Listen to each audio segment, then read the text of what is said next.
அன்புள்ள ஆண்டவரே, மீண்டும் உம்முடைய பரிசுத்த நாமத்தின் பலத்தோடு இந்த புதன்கிழமையின் காலையின் ஆசீர்வாதத்தை பெற்றுக்கொள்வதற்கு உம்முடைய சமூகத்தில் வந்திருக்கிற எங்கள் ஒவ்வொருவரோடும் உம்முடைய கிருபை தங்கியிருந்து எங்களை காத்துக்கொள்ள கிருபை செய்யும். ஆவியானவர் எங்களோடு கூட இருந்து எங்களை பாதுகாத்த தயவிற்காக சுத்திக்கிறோம். இந்த செய்தியை கேட்கிற பிள்ளைகளோடு உம்முடைய கிருபை இருந்து பாதுகாத்து கொள்ளும். மீட்பர் இயேசு கிறிஸ்துவின் நாமத்தில் ஜெபிக்கிறேன் நல்ல பிதாவே, ஆமென். அன்பு பிள்ளைகளே, மீண்டும் கர்த்தருடைய வார்த்தைகளோடு இன்றைக்கு இணைய வந்திருக்கிற உங்கள் அனைவருக்கும் நம் ஆண்டவர் இயேசு கிறிஸ்துவின் நாமத்தில் காலையின் வாழ்த்துக்களை தெரிவித்துக் கொள்கிறேன். கர்த்தர் நம்மோடு இருப்பாராக. இன்றைக்கு 25வது சங்கீதத்தை தியானிக்கப் போகிறோம். மீட்பர் இயேசு கிறிஸ்துவின் நாமத்தில் வாழ்த்தி உங்களை மீண்டும் வரவேற்கின்றேன். இந்த 25வது சங்கீதத்தில் ஆண்டவர் நமக்கு ஒரு செய்தியை வைத்திருக்கிறார். அந்த செய்தி என்னவென்றால், இதில் 22 வசனங்களை ஆண்டவர் சித்தரித்திருக்கிறார். இந்த 22 வசனங்களிலுமே நம்மை தேவனுக்குள் எப்படி உணர்வோடு நாம் காத்திருக்கிற வல்லமைகளை நாம் பெற்றிருக்க வேண்டும் என்று ஆண்டவர் சொல்லுகிறார். அவர் துவக்கும்போது, கர்த்தாவே, உம்மிடத்தில் என் ஆத்துமாவை உயர்த்துகிறேன். என் தேவனே, உம்மை நம்பியிருக்கிறேன். நான் வெட்கப்பட்டு போகாதபடி செய்யும். என் சத்துருக்கள் என்னை மேற்கொண்டு நெகிழ விடாதேயும். அன்பு பிள்ளைகளே, கர்த்தரை நம்பியிருக்கிறேன். என் ஆத்துமா உம்முடைய சமூகத்தில் உயர்த்தப்பட வேண்டும். உம்மை நம்பியிருக்கிற நான் எந்த நிலையிலும் வெட்கப்பட்டு போய்விடக்கூடாது என்று இங்கு தாவீது பாடுகிறார். ஆனால் வேதம் என்ன சொல்லுகிறது என்றால், என்னை நம்புகிற பிள்ளைகள் மகிழ்ந்திருப்பார்கள். கர்த்தரை நம்புகிறவனோ செழிப்பான். ஆனந்த களிப்புருவ அவனை நான் கொண்டு வருவேன் என்று ஆண்டவர் நமக்கு கற்றுக் கொடுக்கிறார். உம்மை நோக்கி காத்திருக்கிறேன் ஒவ்வொருவரும் வெட்கப்பட்டு போகாதபடி செய்யும். முகாந்தரம் இல்லாமல் துரோகம் பண்ணுகிறவர்களே வெட்கப்பட்டு போவார்களாக. கர்த்தாவே, உம்முடைய வழிகளை எனக்கு தெரிவியும். உம்முடைய பாதைகளை எனக்கு போதித்தருளும்.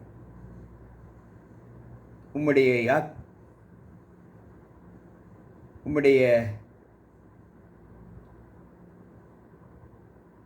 சத்தியத்திலே என்னை நடத்தி என்னை போதித்தருளும்.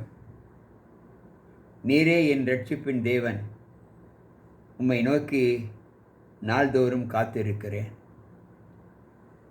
இந்த வார்த்தைகள் நமக்கு கற்றுக் கொடுக்கிறது, கர்த்தரை நம்புகிற பிள்ளைகள் என்றென்றைக்கும் ஆனந்த களிப்புடனே வாழ்வார்கள். தாவீது இந்த சங்கீதத்தை தன்னுடைய பக்தி வைராக்கியத்தை ஆண்டவருக்கு தெரிவிக்கிறார். அவர் இந்த பக்தி வைராக்கியத்தை ஆண்டவருக்கு தெரிவிக்கும்போது தன்னுடைய முழுமையான ஆத்ம தாகத்தை அவர் ஆண்டவருக்கு சொல்லிக் கொடுக்கிறார். அது எல்லோருக்கும் தெரியப்பட வேண்டும் என்று அவர் விரும்புகிறார். உம்முடைய வழியிலே நான் நடக்க பிரயாசப்படுகிறேன். உம்முடைய வழியின் ஆசீர்வாதத்தை எனக்கு தாரும் என்று சொல்லுகிறார். இந்த வழி என்னவென்றால், உம்முடைய வழி பரலோகத்தில் இருக்கிறது என்று ஆண்டவர் சொல்லுகிறார். அந்த பரலோகத்தின் வழி என்ன என்றால், தேவனுடைய பிரமாணங்கள். தேவனுடைய பிரமாணங்களை கற்று நடப்பவர்களுக்கு வாழ்க்கை இன்பமாயும் ரம்மியமாயும் காணப்படும். அவர்கள் பாதையிலே இடர்கள் இல்லை. கற்பனைகளை கைக்கொள்ளுகிறவனுக்கு முழு பலனை கொடுப்பேன். ஆண்டவர் சொல்லுகிற வார்த்தை, தேவ பிரமாணத்தின்படி நடக்கிற பிள்ளைகள் என்றென்றும் செழித்திருப்பார்கள். திருவசனத்தை அவமதிக்கிறவன் நாசமடைவான். கற்பனைக்கு பலனடைகிறவனோ பயப்படுகிறவனோ பலனடைவான் என்று நீதிமொழிகள் 13:13 சொல்லப்பட்டிருக்கிறது. இது அவருடைய வழி. கர்த்தாவே, உம்முடைய இரக்கங்களை உம்முடைய காருண்யத்தையும் நினைத்தருளும். அவர்கள் அநாதி காலம் முதல் இருக்கிறார்களே. அன்பு பிள்ளைகளே, தேவனுடைய காருண்யமும் இரக்கமும் அநாதி காலம் முதல் ஆதி முதல் இருப்பதை நாம் அறிவோம். நான் உன்னை நேசிக்கிற தேவன், உன்னை பாதுகாக்கிற தேவன், உன்னை ரட்சிக்கிற தேவன் என்று எரேமியா 1:19 33:11 சொல்வதை நாம் அறிந்திருக்கிறோம். இங்கு ஆண்டவர் சொல்லுகிறார், கர்த்தருடைய உடன்படிக்கையையும் அவருடைய சாட்சிகளையும் கைக்கொள்ளுகிறவர்களுக்கு அவருடைய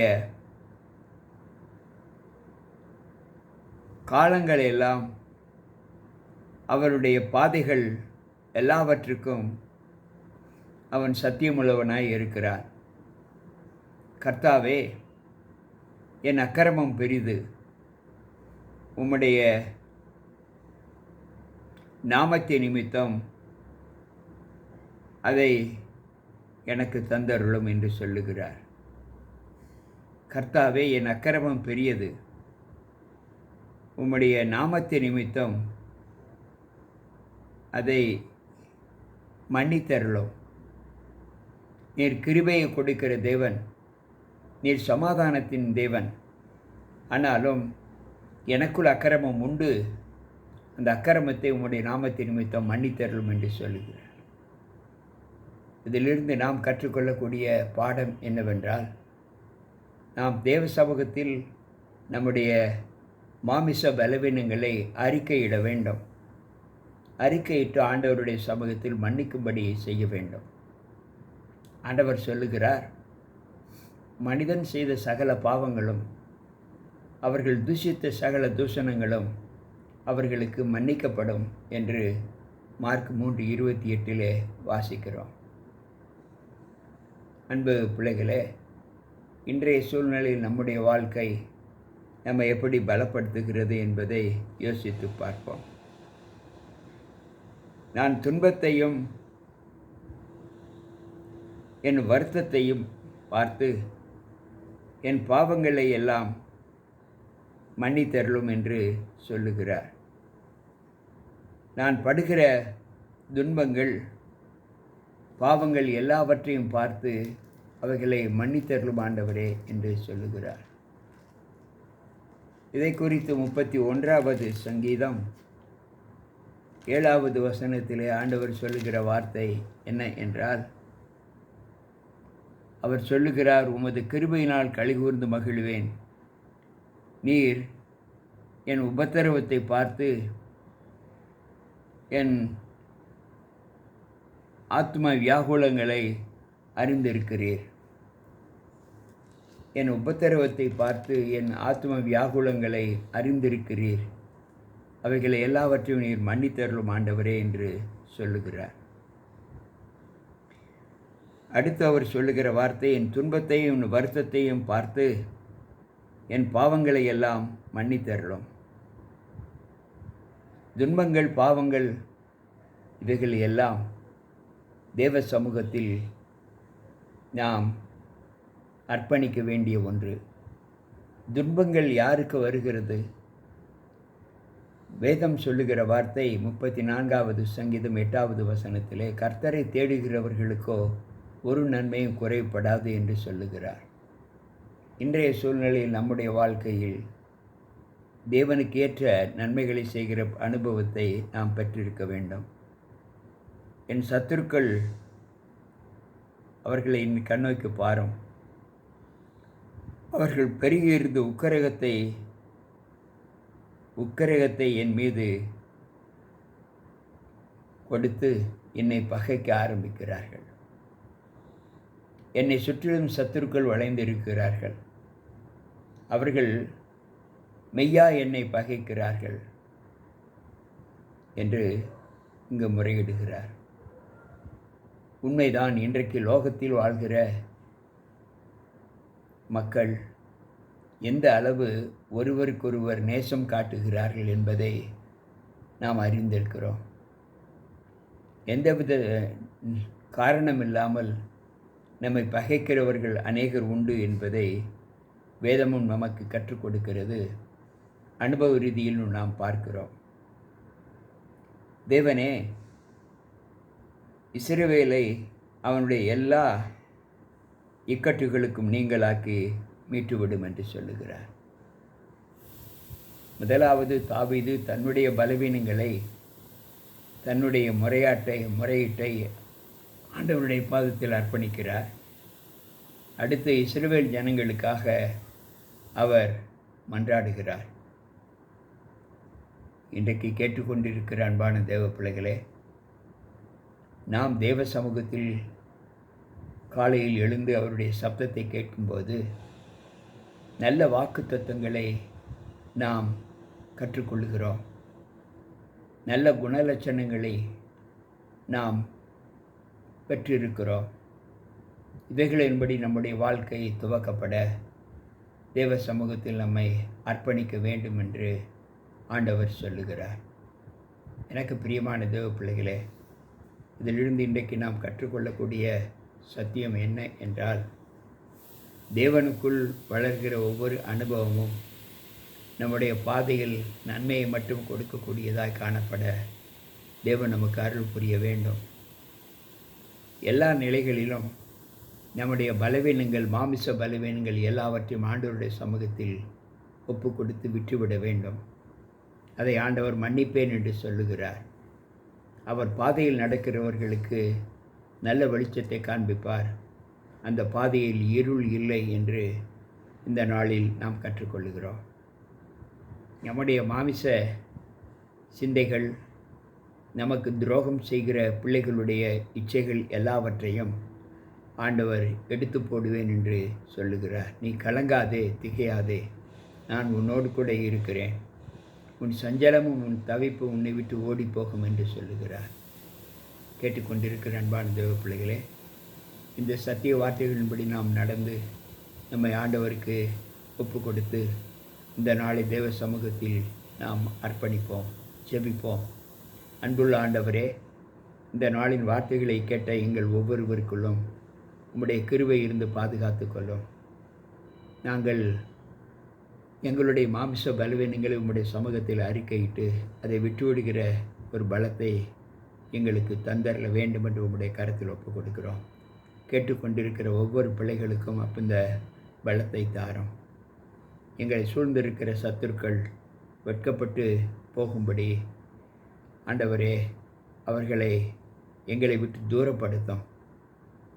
அவர்களுடைய கண்ணியில் நாங்கள் அகப்படாதபடி எங்களை காத்துக்கொள்ளும். துன்மார்க்கர்கள் இந்த லோகத்திலே பெருகி இருக்கிறார்கள். அக்கிரமக்காரர் மத்தியிலே நாங்கள் சூழ்ந்திருக்கிறோம்.